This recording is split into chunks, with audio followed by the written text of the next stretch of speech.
இறைவா அந்த சத்தியமோ என்னவென்று தெரியவில்லை தெய்வா சுவாமி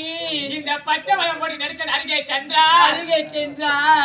அதன் அருகில் கூட என்னால செல்ல முடியவில்லை தெய்வா சுவாமி இறைவா தெய்வா சுவாமி இந்த பச்சை வளம் போடி நெருக்கன் அருகே சென்றார் தெய்வா கார்களும் சூரிதழ